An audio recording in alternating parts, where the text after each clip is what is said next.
Welcome to Quality Perks, the podcast that not only delves into the intricacies of contact center quality management, but also uncovers the personal stories of industry leaders. Brought to you by BPA Quality, your trusted partner in enhancing customer experiences.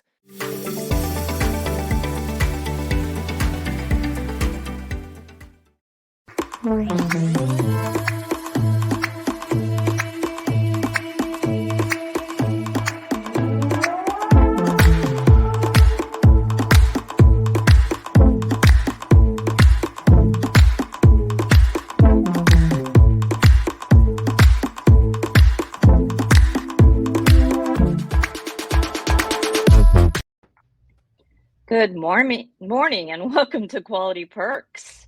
Morning. I'm Karen Dupree, and I have Neil Eggers with me and our esteemed guest, Daniel. Hi, good morning. Good morning.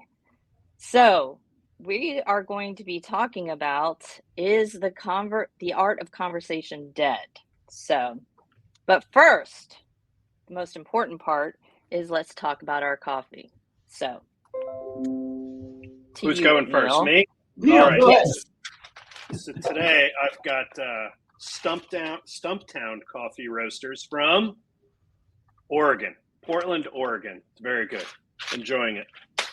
Dan, what do you have? Do you grind your own beans, Neil? I do. Your grinder? Yeah, it's wonderful to be able to do that. Absolutely.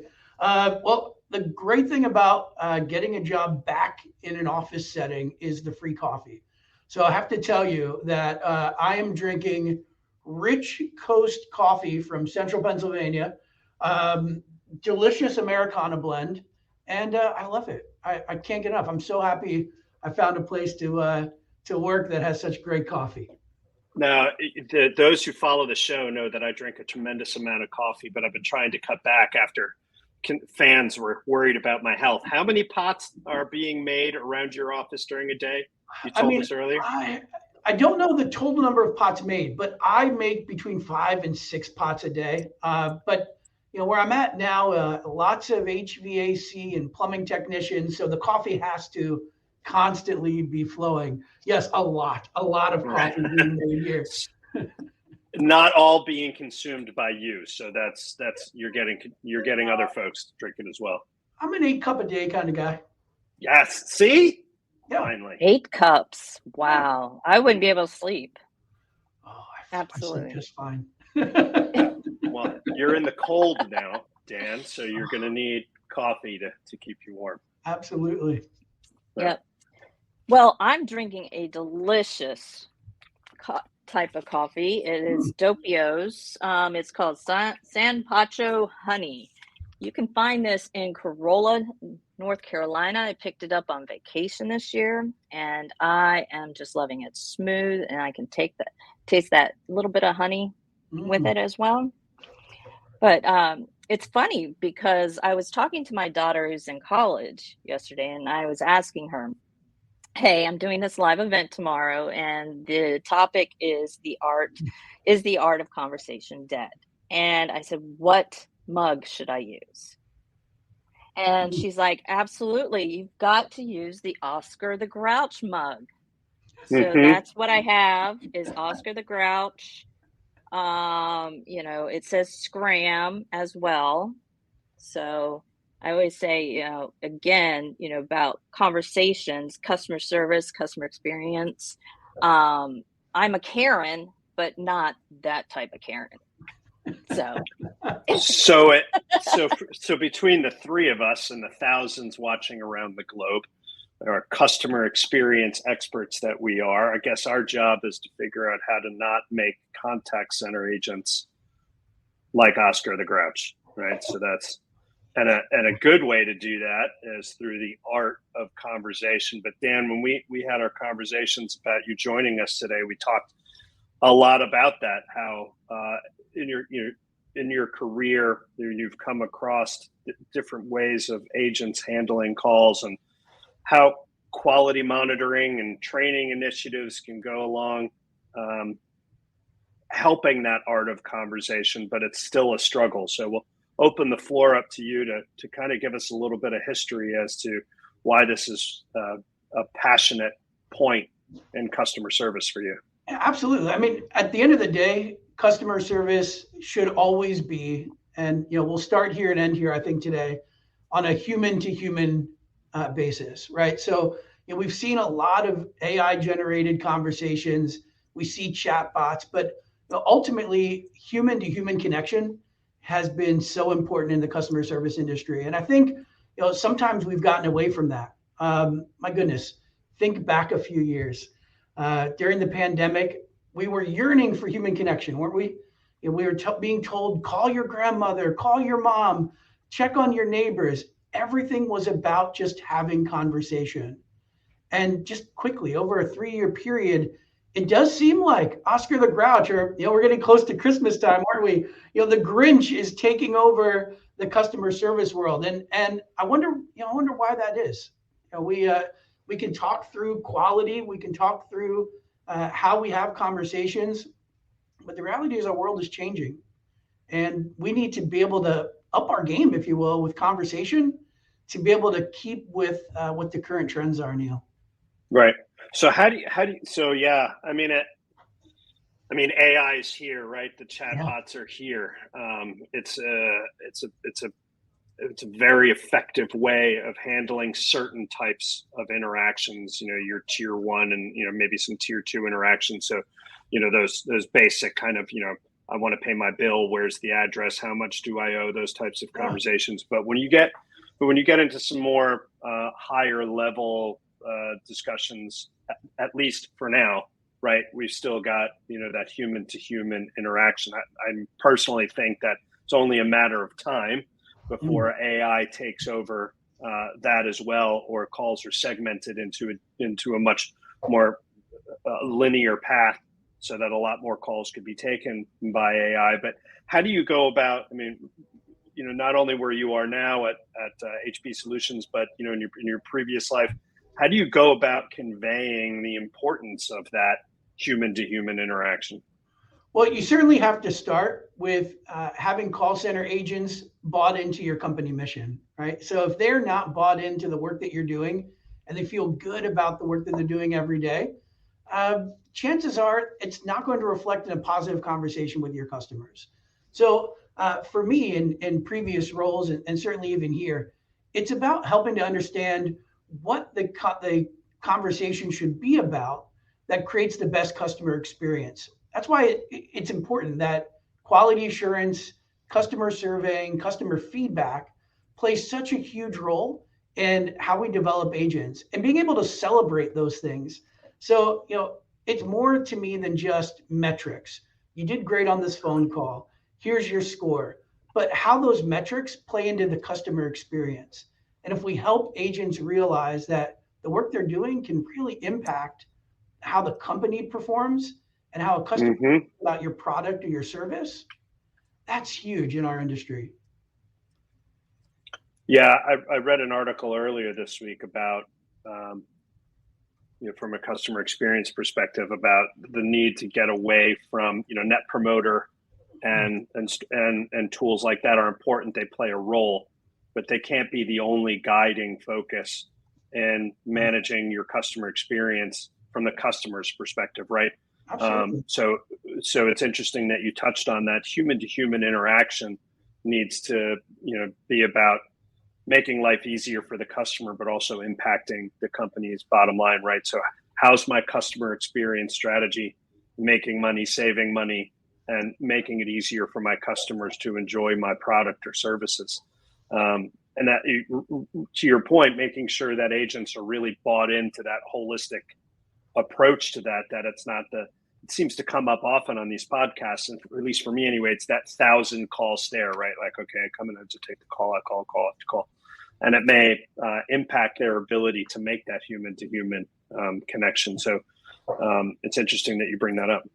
I don't want to get lost in this conversation today, the idea that customers' expectations sometimes versus the reality of the service that we provide, can be really off, right? So Karen, how many times a week, a month, you hear someone say, this is amazing, or that was amazing. We use this term amazing in our day-to-day life where, let's be honest, most of the time it's not amazing, but we use this word as just a way to communicate and to give people praise, right? So if we're using this word, advertising and different companies are selling an incredible experience, aren't they? Everything that you see branded, we're the best, we're the best. And then we call, and maybe that expectation that we're calling the best doesn't always fit, does it? So, expectations versus reality is something that I think in call centers, we really have to start to have a conversation around. Mm-hmm. Yeah, and who are you talking to, right? So you're talking to the agents who are on the front line. It's not the folks in the C-suite. It's their job to your point, facilitate that company culture and make sure that everybody buys into it. But at the end of the day, the people talking to your customers are those agents or those bots or that AI. So It better be crisp, it better be positive, and it better be able to resolve the customer's issue succinctly and politely at the same time. Absolutely. So, is the art of conversation dead? That's the topic of the day. And my goodness, I hope not.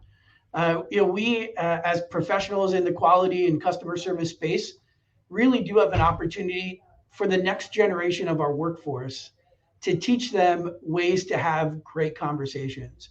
The reality of the situation, from where I sit, and I'm sure with the clients that you guys, talk to and work with on a daily basis, is that an older workforce is starting to get out of customer service. So these workers were used to having conversations. They were used to phone calls. They were used to face-to-face, going to a bank teller and having those kinds of interactions. The younger generation of workforce that we're all hiring isn't coming from that same place, are they? Mm-hmm. So one of the things within your quality program that I was really encouraged by was, no secret sauce being given away, but how we could tie back quality assurance to the customer, right? And, did you make me feel welcome? Did you make me as the customer feel welcome? Did you make me feel like I was important, right? And using that sort of language and changing the mindset of an agent to say, well, you didn't do a greeting, you didn't show empathy, but did you make the person feel like you cared? Those are the things that I think can really help to improve the art of conversation over the next few years, hopefully, before, Neil, to your point, AI is having every conversation for us. Right. That of, right? Could be, could not be. You never know. But I think another ongoing theme that we've talked about is, to your point, making sure that agents are given the skill set to have a conversation. Oh, yeah. And that really comes, again, starts with the company culture, right? But it also comes with that training, operations training, and how they're rolling out and constantly reinforcing that point. When I'm sure we've all been in contact centers or around conversations where it's, you're hammering AHT, you're hammering the Q, you're hammering those things. And when that's your mindset, the art of conversation's out the window because you're teaching your agents that it's a commodity or it's an assembly line. Get it done, get them out, get them in, get them out kind of mentality, where the most successful customer service organizations do the exact opposite. And they're very proud about that, where it's about developing the relationship. And when you do that, good things come. Their purchasing power increases. They're loyal to your brand. All of those things become reality when you take that time to develop the relationship. And where I'm going with this is the quality program just measures the good work that all those other departments are doing. It's not the quality program's responsibility to get the agent to do that. The quality program measures what agents are being reinforced by the rest of the organization. And sometimes I think we get lost on that. Quality is viewed as a police officer, so to speak, when it should just be celebrating successes if everybody's doing things right. Absolutely. And, it's interesting you say that. A lot of times, within quality, an organization might say, well, we have this quality program, but our customer service isn't getting any better. Yeah. So how do we as professionals communicate through the organization that this is what we're measuring, this is what our customer feedback is telling us on ways to improve, right? And helping call center supervisors, call center managers be able to coach to those specific attributes, I think is really important. And the reality is that some of these things can be very simple. It doesn't have to be this complex rubric, this complex sort of scorecard that measures everything that can happen on a phone call. One of the things at a previous role that I had, the quality team and I really focused on one thing. Did this conversation make the person's day any better? And yes, we built a rubric around things that were important to the conversation. But as we talked through and listened to calls or provided coaching, we would ask that question to ourselves and to each other. Did this conversation make that person's day any better? Did it improve their life? Yeah, and I know it seems sort of pie in the sky to think about it that way, but are we improving that person's day, or did we hinder it? Did we make it worse? And those are things that I think are so important when you're building a quality program, and certainly when you're trying to coach agents. Did you make this person's day better? Right. Yeah, that's a wonderful place to start. I couldn't agree more with the less is more quality form. We typically see organizations that have had questions on a scoring form for years because somebody walked down the aisle of a contact center and heard something that they didn't like. And the next thing you know, it's on the scoring form where it's been, scored NA for a long time because you don't need it there. Yeah. So really starting with those behaviors that you want to reinforce and you want the agents to be mindful of day in and day out, call in, call out, to facilitate that positive art of conversation, to engage their customers. My personal favorite is empathy, right? We see empathy on many scorecards. Sure. But what does that mean? And how do you go about instilling that behavior on your agents so that they can provide that empathy, make a customer's day better by engaging in conversation? Yeah. And not all agents are the same, right? You're going to have agents who just aren't good at that. But we could give them the support that they need to engage and show them behaviors of agents who are good at that so that they have something to emulate and learn from. Yeah, and you bring up a good point.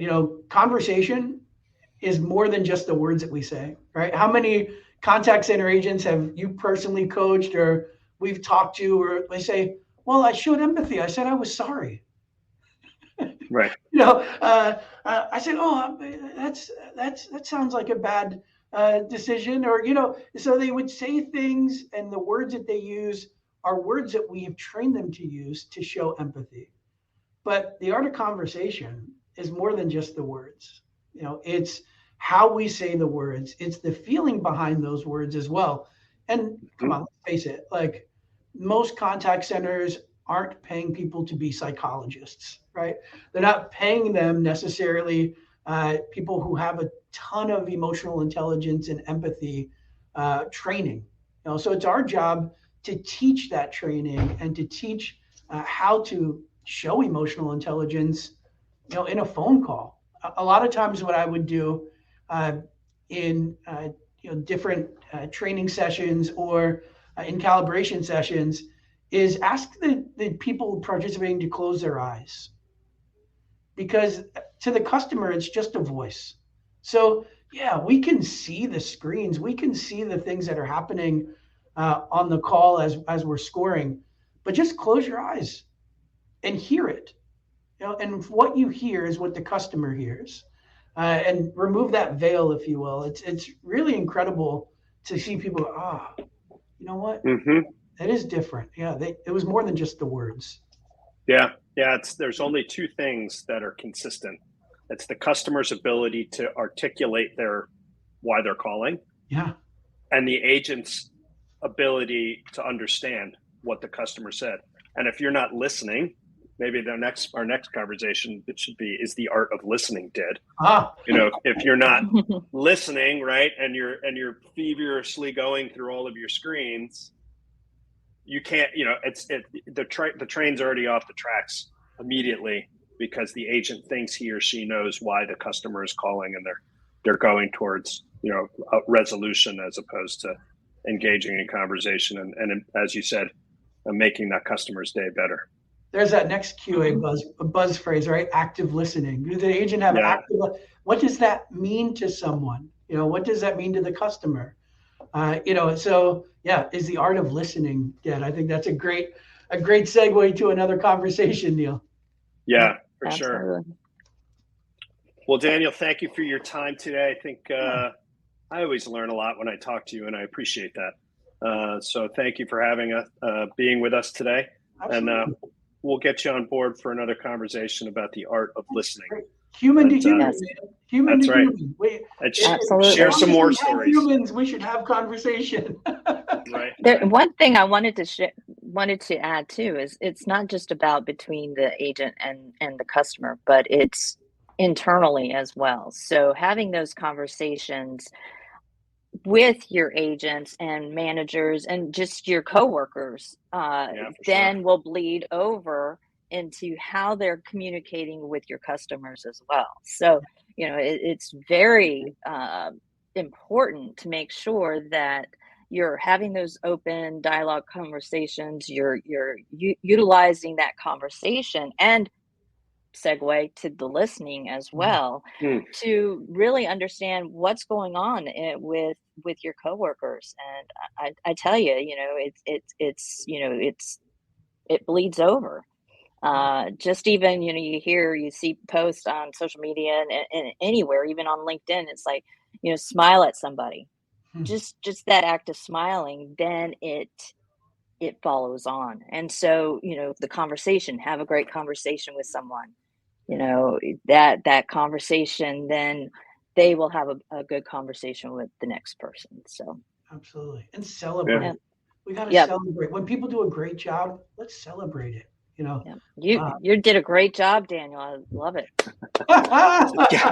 Thank you, Karen. I think Karen brought up a new show, right? Like for the remote workforce and those who were remote, who now went back into the office, missing that interaction, that company culture. To your point, Karen, like the company culture that we may have had in the office helps bleed over to, the workforce that's answering the phones from the customers, right? Because we were all engaged. Now that's segmented a little bit from homes. And I know there's been a ton of research, and we wouldn't be the first people to talk about, the impact of, working remotely and the work that needs to be done to keep a workforce engaged and positive and conversational with customers when they're no longer encapsulated in that culture like they were when they were in an office or in a contact center. Dan, since I know you're going through that, it'd be a perfect opportunity to kind of talk about the transition from, a remote contact center environment to a on-prem contact center environment, and, relearning some things from the past that you had to implement now. Well, certainly you can't pretend like your Zoom cut off. Right. And we're done. Yeah, absolutely. Well, guys, I've really enjoyed talking to you today. Thanks for having me. Yeah, Dan, thanks for having Karen as always. Appreciate everything. And we'll look forward to seeing everybody on our next episode. Thanks, everyone. Yep. Thank you. Bye.